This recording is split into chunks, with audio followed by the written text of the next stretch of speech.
Assalamualaikum warahmatullahi wabarakatuh. Nama saya Nur Oktaviani, saya dari kelas 12 atau Boga 2, ingin menjelaskan tentang dinamika persatuan dan kesatuan dalam konteks NKRI. Sebelum masuk ke dalam inti materinya, langkah baiknya kita mengetahui apa itu negara kesatuan.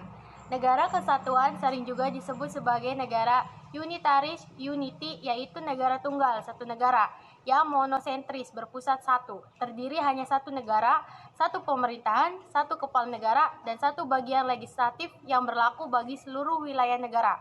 Menurut pendapat Civi Strong, dimaknai bahwa negara kesatuan adalah negara bersusun tunggal, yakni kekuasaan untuk mengatur seluruh daerahnya ada di tangan pemerintah pusat. Hakikat negara kesatuan yang sesungguhnya adalah kedaulatan, tidak terbagi-bagi, baik keluar maupun ke dalam, dan kesatuan pemerintah pusat tidak dibatasi. Perkenalkan, nama saya Nur Najma. Saya ingin melanjutkan materi. Negara kesatuan dapat dibedakan menjadi dua macam sistem, yaitu sentralisasi dan desentralisasi. Arti sentralisasi sendiri yaitu semua hal diatur dan diurus oleh pemerintah pusat. Sedangkan desentralisasi yaitu daerah diberi kekuasaan untuk mengatur daerahnya sendiri, otonomi atau swatantra. Kenalkan, nama saya Nureni, ingin melanjutkan materi yang sebelumnya. Karakteristik negara kesatuan Republik Indonesia. Bersifat sukarela, yaitu bersedia sukarela dalam melestarikan kesatuan bangsa dan negara. Bersatu dalam negara perbedaan, yaitu dalam membangun suatu proyek negara harus menghormati keberagaman budaya pada tempat yang sedang dilaksanakan proyek tersebut. Perkenalkan, nama saya Nuresin, ingin melanjutkan materi sebelumnya. Rasa kebanggaan, yaitu kebanggaan pada budaya yang ada di Indonesia, perlu dikuatkan agar tercipta rasa nasionalisme yang kuat. Rasa saling percaya diri, yaitu dalam pembangunan proyek harus memiliki hubungan saling percaya antara proyek dengan daerah yang dilakukan proyek tersebut. Persaingan positif, yaitu suatu negara memungkinkan adanya persaingan dalam berbagai hal, misal bidang seni, bidang teknologi, bidang pengetahuan, dan sebagainya, agar memiliki aturan-aturan agar tidak menyimpang dari tujuan negara. Nama saya Tiara, saya akan melanjutkan materi yang sebelumnya.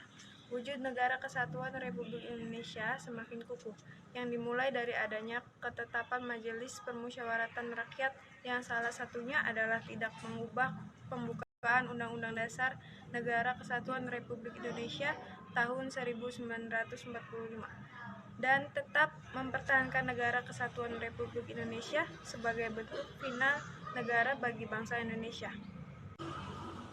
Sejarah mencatat ada 6 periode besar proses penyelenggaraan negara dalam konteks negara kesatuan Republik Indonesia. Perkenalkan, nama saya Ubi Veronica.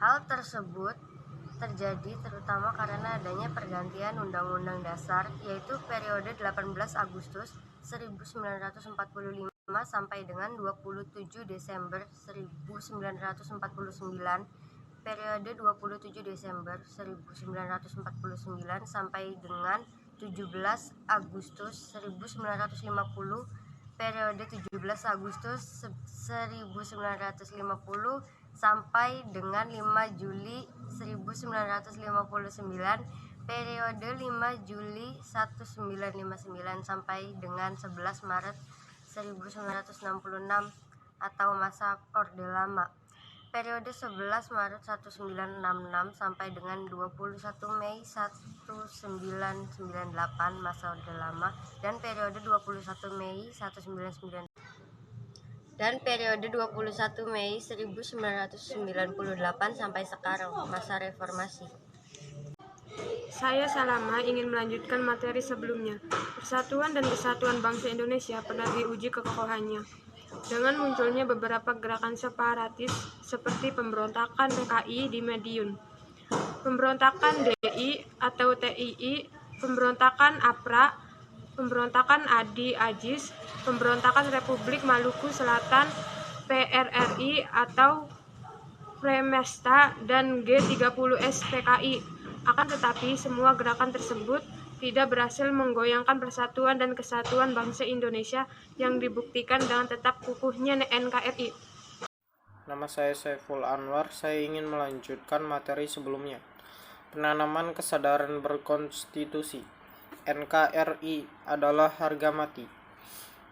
Pernyataan tersebut mengandung makna yang sangat dalam.